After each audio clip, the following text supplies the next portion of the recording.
Alô galera, aquele abraço, chegando para falarmos da vitória do Inter sobre o São José em mais uma rodada do Gauchão e claro, o empate do Noia com o Caxias, a vitória do Juventude para cima do Aimoré, lembrando que a oitava rodada só termina sábado de Carnaval com mais 3 partidas, mas já é certo que Grêmio, Inter, Ipiranga e Caxias fecham a rodada no G4. O Inter mal no primeiro tempo, melhorou muito na segunda etapa com a entrada do Alan Patrick, que dá uma outra cara ao time do Internacional. Antes disso, aqui embaixo, no primeiro comentário fixado, você encontra o link da KTO. Acesse o site kto.com. A KTO não tem aplicativo, é site.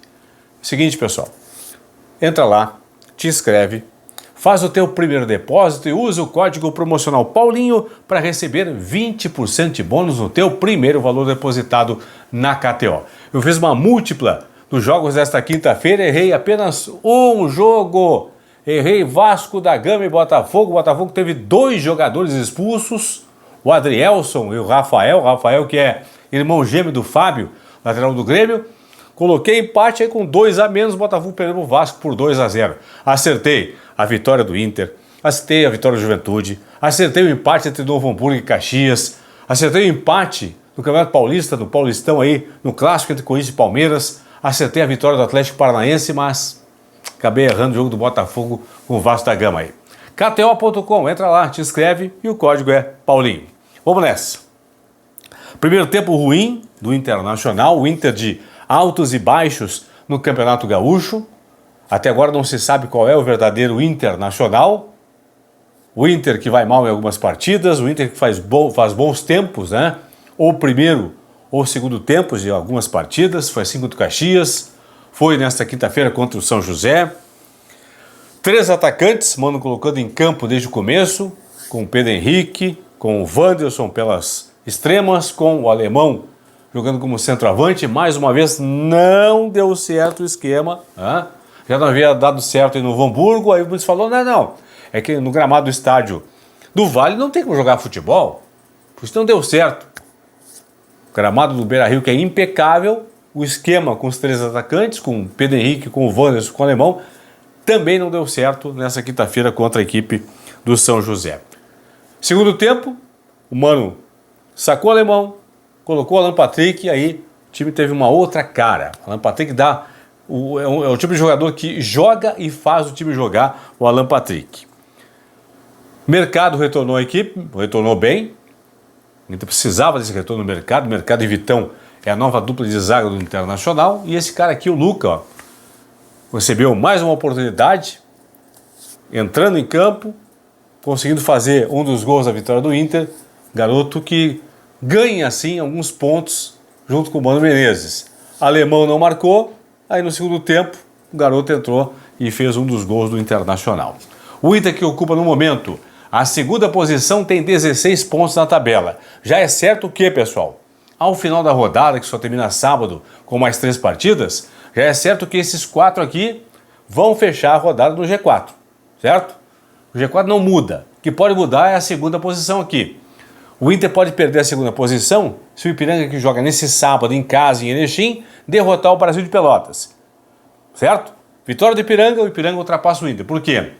Se o Ipiranga vencer, vai a 16 pontos e ultrapassa o Inter pelo número de vitórias. O Ipiranga vai ter, se vencer o Brasil, 16 pontos e 5 vitórias contra 16 pontos e 4 vitórias. Se der empate ou vitória do Brasil, o Inter fecha a rodada na segunda posição. Grêmio matematicamente classificado, 21 pontos. Inter, quase lá. Se o Inter venceu o Aimoré no próximo sábado em São Leopoldo, o Inter garante a vaga nas semifinais. Inter 16, Ipiranga 13, Caxias também 13. O Ipiranga é terceiro por ter 4 vitórias contra 3 vitórias do Caxias. Então, Grêmio, Inter, Ipiranga e Caxias, já é certo que a rodada termina com esse G4 aqui. Juventude 10, São José 9, Avenida, Brasil e Novo Hamburgo com 8, São Luís que joga contra o Grêmio em Juiz no sábado, 4h30 da tarde. É o primeiro time fora da zona de rebaixamento, tem 6 pontos, só 2 a mais que o Aimoré aqui. A Aimoré com 4 e Esportivo com 3 estão, nesse momento, na zona de rebaixamento, caindo para a divisão de acesso da próxima temporada, a Série A2 do Gauchão de 2024. Por enquanto, Aimoré e Esportivo caindo, portanto, para a Série A2 do Gauchão. Se o São Luís perder, atenção, hein? Se o São Luís perder para o Grêmio, o Sportivo vencer seu jogo, o Sportivo sai da zona de rebaixamento e coloca o São Luís de Juí.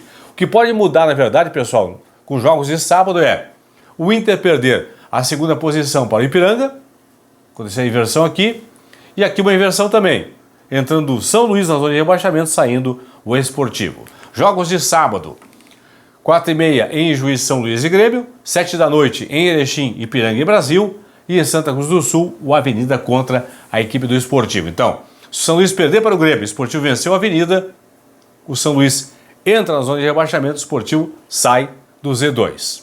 Se o Ipiranga vencer o Brasil, ultrapassa o Inter, ele, Ipiranga, assume a segunda posição na tabela.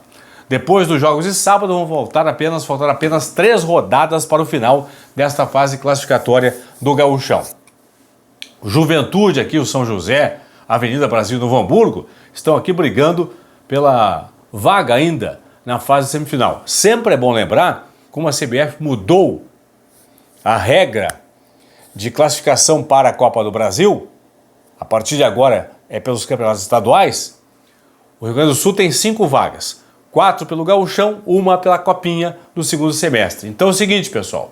Hoje estariam garantindo vaga para a Copa do Brasil do ano que vem, de 24, Grêmio, Inter, Ipiranga e Caxias. Quem ficar no G4 garante vaga. Quem ficar fora do G4 não vai disputar a Copa do Brasil. Só vai disputar, por exemplo, digamos, Juventude aqui, só disputaria no ano que vem a Copa do Brasil se, por exemplo, Grêmio ou Inter, se um dos dois garantisse vaga para a Libertadores da próxima temporada. Porque aí quem disputa a Libertadores entra na terceira rodada, na terceira fase da Copa do Brasil. Então por isso que é importante, além, é claro, de chegar à semifinal do Gauchão, ficar entre os 4 para garantir vaga na Copa do Brasil da próxima temporada. O Inter vai ter que melhorar muito pensando na temporada aí, pensando na Copa do Brasil, no Brasileirão e também na Copa Libertadores da América. Porque no estágio atual do time do Inter, não dá para esperar que o time possa avançar muito nas competições nacionais e também na competição internacional, que é a Copa Sul-Americana. Fui, tchau!